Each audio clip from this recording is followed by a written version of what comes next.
Hello, everybody. I'm Dr. Jesse Jackson III. I'm the best-selling author and facilitator of the Don't Kick 'Em Out book and training series, and a lead advisor and consultant here at the Best Man Company, LLC. Really excited about what we're doing here. Wonderful opportunity. We're helping about 17 states, not companies, 17 states, companies in different places, helping them with their issue of workplace culture. Workplace culture is what we believe, how we behave, right? And whenever what we have done inaccurately is we are trying to treat symptoms. So we'll try to treat the symptoms of broken culture. What are symptoms of broken culture? Attendance issues, high turnover issues, attendance of student and staff, behavior issues, diversity deficits, race issues, fighting, classroom management. Those are all symptoms of culture. What you have to understand is culture is the foundation for correcting many of your deficits. So what that requires is you have to take a very intense, in-depth look at what your organizational culture really is. And I find it it's almost like getting a physical and you know you're not in shape. Right? Like you're just dreading to get the report. Well, that's exactly what it is with organizational health. It really requires the management to take a critical look and be able to accept what you see. It is what it is. The key is the first rule of changing a toxic culture is to be able to acknowledge it. I remember I had a dear friend call me from Seattle, Washington. She watched a video of mine and she's like, Dr. Jackson, your video, her words, laughing, but I think she's serious. Your videos have just been beating me up for 2 weeks. You just been talking to me. Now, once again, I don't even know her at this time. We're not friends. She just watched the video and called. She said, man, you're right. Everything you're saying is our building. I know. I don't have to be there. Why? Because the stuff is going on everywhere. This is what people are failing to understand. The culture is universal. This is why people will watch the videos and be like, oh, he was at our school last week. He talking about us. I don't even know you. No, I'm not talking about you. But guess what? I am talking about you because it's going on everywhere.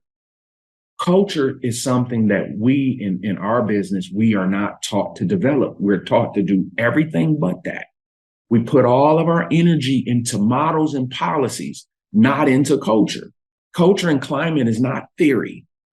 It is fundamentally how we are interacting with one another every day.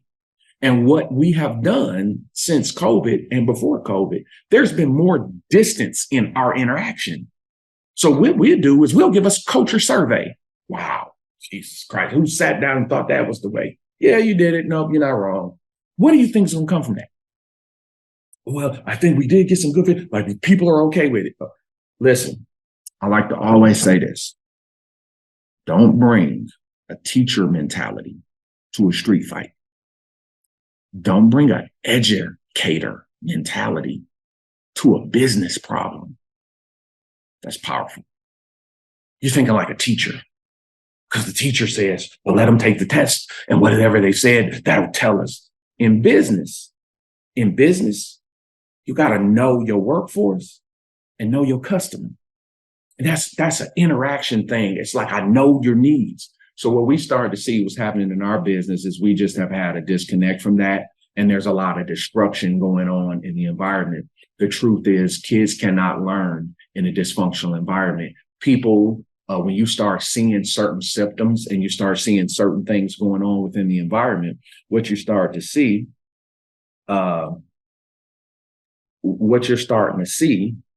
in the organizations is you're starting to see these signs of toxic behavior and they're being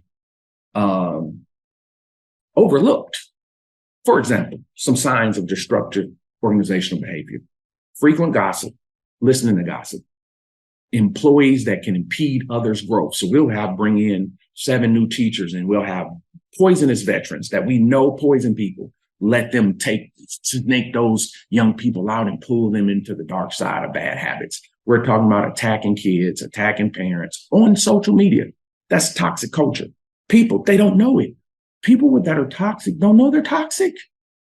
Hello, they don't know. You think they know? God, no, they don't know. They don't know they're toxic. Nobody would admit to being toxic. They would say they're venting. Toxic. Bullying coworkers, abusing coworkers, walking off the job. This year is the most I've ever seen principals and teachers walking off the job in the middle of a school day or school year. I've never seen this much. Well, that means the culture, toxic, right? Emotional health breakdowns. Now, notice I didn't say mental health, emotional health. A lot of tears on the job. A lot of people are burdening that pressure. They don't feel heard, and there's a disconnect. Toxic traits, disconnect between central office and principals. Very sensitive thing, right? Very sensitive. And that's where a lot of training needs to be nationwide. I'm actually committing a whole month of May and a half of a month over the summer to improving relationships between central office and principals.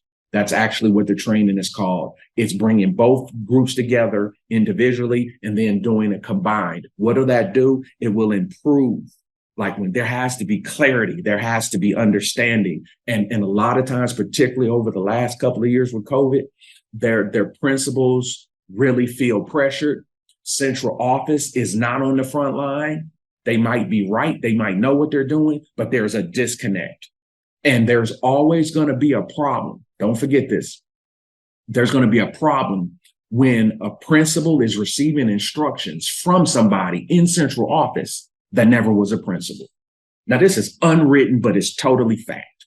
Now, I'm asking you to acknowledge it and do something about it. Don't be afraid of it. Don't continue to avoid it. Nope, it's time to confront it.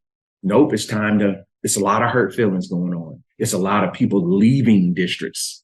People will go home before they keep feeling the way they're feeling. People are breaking down. Feelings are hurt and people can't handle it. They don't want to manage it. And once again, that's a toxic workplace culture. It's a toxic workplace culture. It doesn't mean we don't like each other. It doesn't mean we're not friends. It means that I have problems with the way I feel that I'm being treated. My feelings are involved in how I think I'm being treated by you. And that's it. That means it has to be addressed. Not it's going to go away. And you can't do it individually because if you could fix it, you wouldn't, Dr. Jackson wouldn't even be involved. That's all over the country.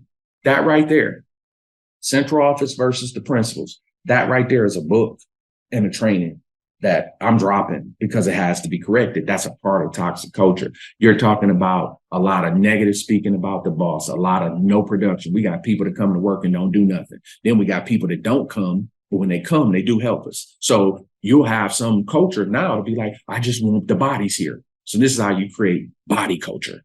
Just give me a body. You're going to lose that.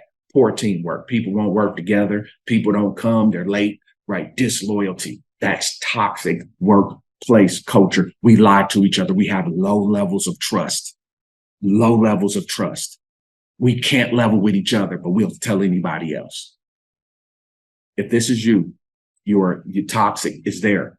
Toxic does not improve by just moving pieces in and out of the organization. Toxic does not improve because you fired somebody.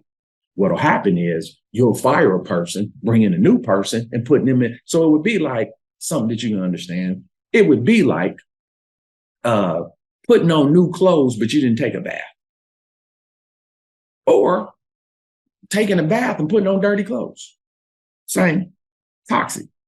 Toxic, what this first step of dealing with this is acknowledging the symptoms. I'm showing you the symptoms. I have a whole list of symptoms. When you see that, that's not normal. That's not okay. Those symptoms are connected to other roots. So it becomes imperative that we learn how to identify this stuff, address this stuff, and flush it out of the organization. Yep, it takes work, but it doesn't take that much work.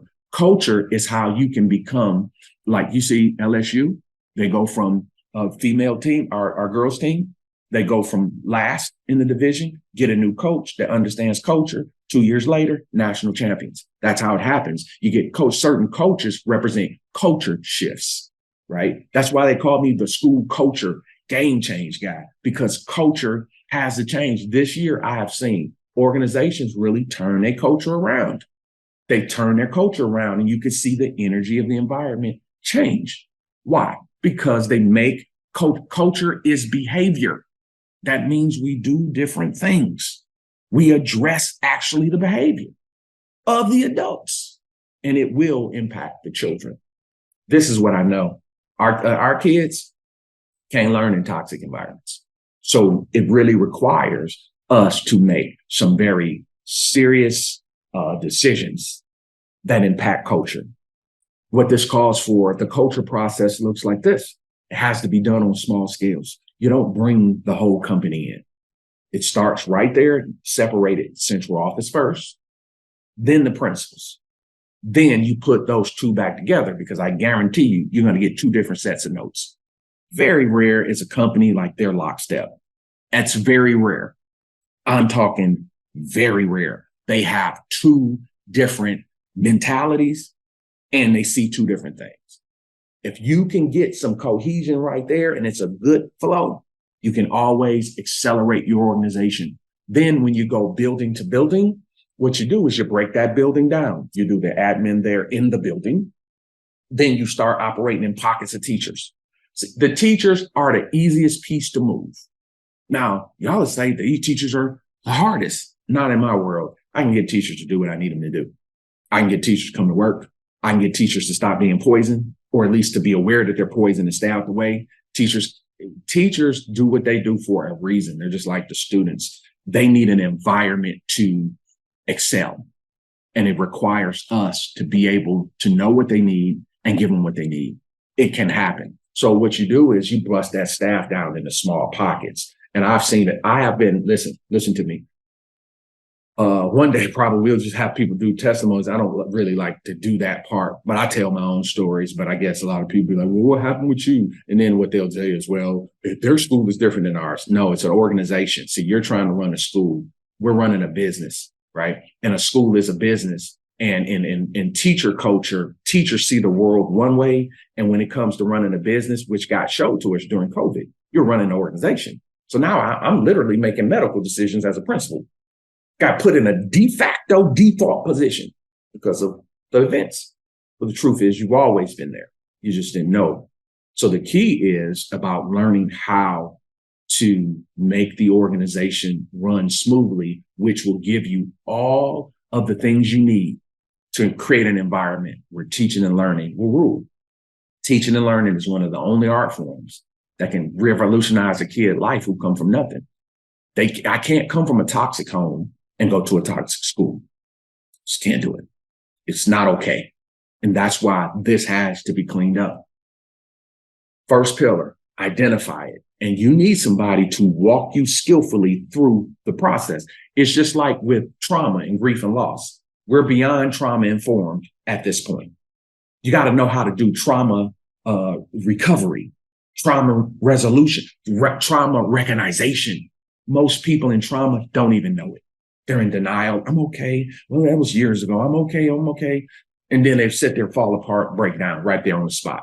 I have more tears in schools this year than I've had in 17 years in the field because people are breaking, because they think they're okay and they're being told to say I'm okay. And they think that because I'm not okay and I'm really bothered by this, something's wrong with me. We teach people to suppress their emotions. Well, how's that working out? That suppress your emotions, take this medication, suppress this emotion, let's take a mental health day. No, learn how to start expressing yourself properly, appropriately, deal with my feelings. Don't suppress them and pack them or doubt myself. That's what it's called. This is about overcoming toxic culture. This process is something that you have to be able to do, and you have to be willing to go through the entire cleanup process. I have seen too many cleanups occur. That's what my career is about. Helping cultures to get in a different place. It requires, and it starts with leadership and management willing to confront the truth. And when you don't have that, it's not going to work. So it's no need to call us for training because it won't work. If the management won't follow through, I'll tell you one, probably the saddest story. I was brought to a toxic company. Management knew it was toxic. They called me because it was toxic. Their words were, we want to clean out all of our principals. They had like 13 principals. They said they want to replace them all. They told me that when I came on. So by their assessment, the principals were the problem. Well, after I looked at it closer, the principals were really bad placements. It was probably about two that were going to be okay. They just weren't. They were overwhelmed. They were overmatched. They were in a trauma zone. They didn't have a skill set for leadership in a trauma zone. So they did need to be reshuffled.